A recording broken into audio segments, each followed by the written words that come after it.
অভিষেক বন্দ্যোপাধ্যায়ের জন্যই জেলে গেলাম। বীরভূম থেকে 3.5 কোটি টাকা রেভিনিউ পেত সরকার, পরে পাথরের জন্য সেই টাকা দিনে 40 লক্ষ টাকা হয়েছিল। ভোটে হারের পর 4 বার মমতা বন্দ্যোপাধ্যায় ফোন করেছিলেন। ঋতব্রত তৃণমূলের বৈঠকে যোগ দিয়ে চাঞ্চল্যকর দাবি অনুব্রত মণ্ডলের। গোলপার্কে আজ ঋতব্রত তৃণমূলের 21শে জুলাই যে প্রস্তুতি বৈঠক, সেখানে যোগ দিয়েছেন অনুব্রত মণ্ডল। সেখানেই এই চাঞ্চল্যকর দাবি করেছেন তিনি। অভিষেক বন্দ্যোপাধ্যায়ের জন্যই জেলে গেলাম।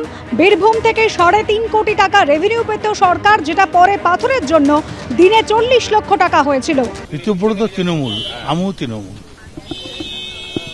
আপনি কি মমতা বন্দ্যোপাধ্যায়ের সঙ্গে থাকছেন? অনেক দিন ছিলাম, প্রথম থেকেই ছিলাম। এখন আর নেই। এখন তৃণমূলে আছি। আমি জেলে গেলাম কেন? চলুন, কি জন্য জেলে গেলাম? কি জন্য জেলে গেলাম? কার জন্য গেলাম? অভিষেক ব্যানার্জি। লাস্ট একটা প্রশ্ন হচ্ছে যে সবাই প্রশ্ন তুলছে, অনেকে কালীঘাট তৃণমূল মূলত, যে আপনার যেহেতু ইটভাটার এই কেসটা হয়েছে, তার জন্য কি আপনি হঠাৎ করে মমতা ওসব বাজে কথা বলেন না। আমি তো ভয় পাই। আজকে এই ঋতব্রত শিবিরের মিটিং এ এলেন, কি বলবেন? দেখুন, ঋতব্রত তৃণমূল, আমিও তৃণমূল। ঋতব্রত তৃণমূল, আমিও তৃণমূল। আপনি কি মমতা বন্দ্যোপাধ্যায়ের সঙ্গে থাকছেন? অনেক দিন ছিলাম, প্রথম থেকেই ছিলাম। এখন এখন তৃণমূলে আছি। মমতা বন্দ্যোপাধ্যায় কি তৃণমূলে আছে? আমি জেলে গেলাম কেন? চলুন, কি জন্য জেলে গেলাম? কার জন্য গেলাম? অভিষেক ব্যানার্জি। অভিষেক ব্যানার্জি।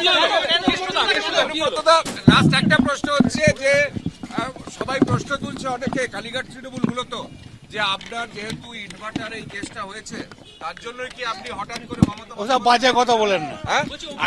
আমি ওসব ভয় পাই না। অভিষেকের জন্য জেলে যেতে হলে বলছেন কেন? 100 বার। আপনি ছিলেন নাকি কাছে? আপনি মমতা ব্যানার্জির কাছে ছিলেন নাকি? তখন ফোন করেছিল, ছিলেন? 4 বার ফোন করেছিল ইলেকশনে হারার পর। আলাম চোখে দেখো না, কানে দেখো তুমি, আপনি বলেছেন আর শুধরেই নাওগা। আমি বীরভূমে একটা পাথর আছে জানেন তো, পার ডে 3.5 কোটি টাকা আমি জমা দিতাম রেভিনিউ। কাকে? সরকার। সরকার পেত। ওই পাথরের জন্য সেটা হয়ে গেল 40 পার ডে 40। কাকে? ওর জন্যই শেষ হলো। কার জন্য শেষ হলো? হ্যাঁ, ওর জন্য।